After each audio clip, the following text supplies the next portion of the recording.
Selamat malam, saya Amelina Octaviani Sinaga, Manajemen S1 20105734, STI Sultan Agung Pematang Siantar.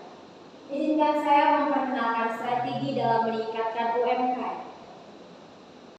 Seiring waktu berjalan, zaman mulai berkembang dalam melakukan strategi dalam meningkatkan usaha mikro, kecil, dan menengah atau disebut dengan UMKM, yang merupakan salah satu daerah tidak terkecuali di Indonesia.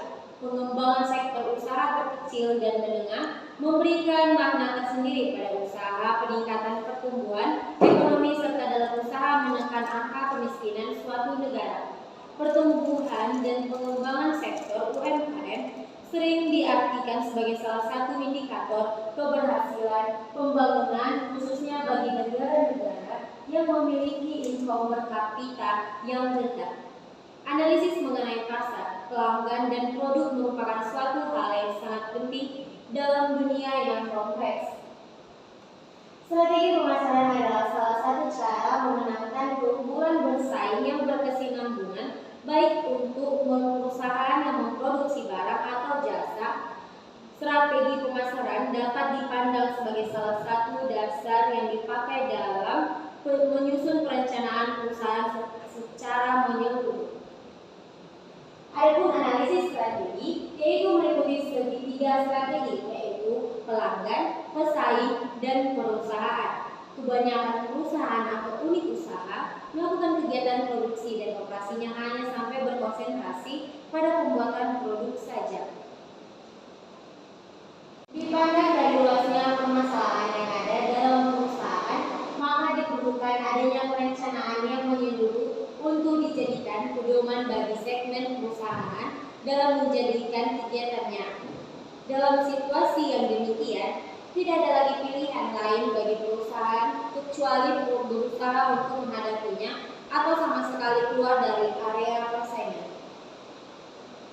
Perusahaan harus meningkatkan efektivitas dan nilai pelanggan, seperti yang di buku menurut buku artikel bahwa respon yang paling baik untuk melindungi pasar yaitu melakukan inovasi terus-menerus atau continuous innovation, seperti perusahaan terus berusaha meningkatkan efektivitas kompetitif dan nilai perusahaan di mana konsumennya. Nah, UMKM di HNS Harapan Tani yang menjadi pengamatan saya adalah usaha pertanian terbesar di Pematang Siantar. Dari pengalaman dan analisis situasi, permasalahan yang dihadapi oleh pemilik usaha adalah proses harga, membuat petani tersebut memiliki kendala untuk tanaman tersebut, sehingga stok pupuk, bibit maupun secara racun-racun yang ada di kios maupun gudang terbatas. Permasalahan di pupuk yang baru launching, yang dapat membantu petani tersebut melalui fungsi yang sama, namun tujuannya tidak berbeda, tapi bahan aktifnya akan selalu bersamaan, sehingga dapat membantu petani tersebut untuk bercocok tanam. Dalam meningkatkan produknya, menggunakan strategi pemasaran berikut ini untuk meningkatkan daya saing, yaitu segmentasi, di mana toko pertanian memiliki segmentasi secara khusus lebih memfokuskan kepada konsumen, kepada petani yang bertujuan untuk meningkatkan tanaman hasil maksimal dan harga kualitas. Dari segi bauran pemasaran, strategi pemasaran produk-produk adalah membuat sales atau orang lapangan untuk turun ke lapangan atau ke lahan petani-petani sesuai keinginan dan kebutuhan tanaman akan dipasarkan oleh pihak sales ataupun orang tertentu yang turun ke lapangan tersebut. Strategi harga yang dilakukan adalah relatif lebih menyesuaikan kebutuhan petani, tidak terlalu banyak mengambil untung, namun petani juga dapat menyesuaikan dana tersebut.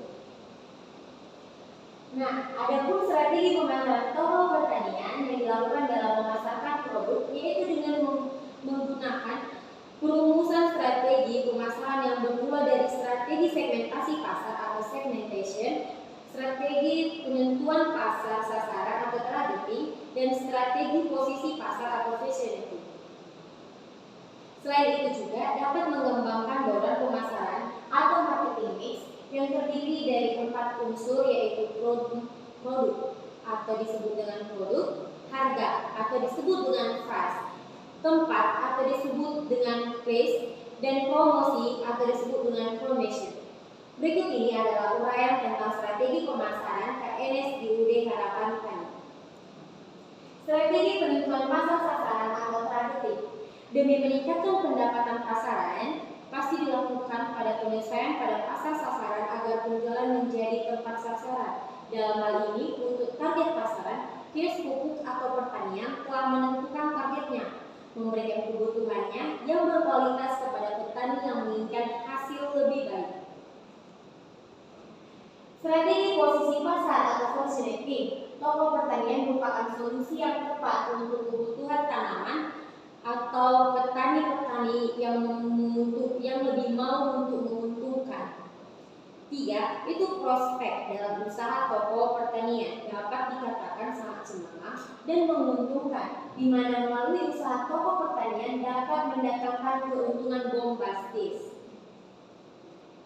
Ketika menjalankan usaha toko pertanian, memang dapat dimulai dengan langkah mudah dan gampang. Dalam menjalani usaha toko pertanian, bisa dijalankan dalam kebutuhan modal kecil, yang masa berkesinambungan usaha toko pertanian bisa dilakukan dengan skala kecil menggunakan modal yang tidak besar. Usaha toko pertanian ini bisa dan cocok dijalankan oleh semua orang yang menginginkan usaha toko yang menjual peralatan dan kebutuhan pertanian menguntungkan tersebut. Bagi siapa saja yang ingin menjalankan usaha pertanian sangat mudah. Proses penjualan toko pertanian mudah, laku, keras juga. Laba, sungguhan, sensasi, nikmat yang dijadikan toko pertanian mampu menikmatkan banyak orang-orang tersebut. Cara meningkatkan UMKM. Tingkat promosi, kenali konten, memperluas jaringan, tingkat sumber agar usaha bisa berkembang dengan cepat. Salah satu cara mengembangkan usaha adalah mengutamakan pelayanan konsumen, minimalisasi biaya operasional, investasi.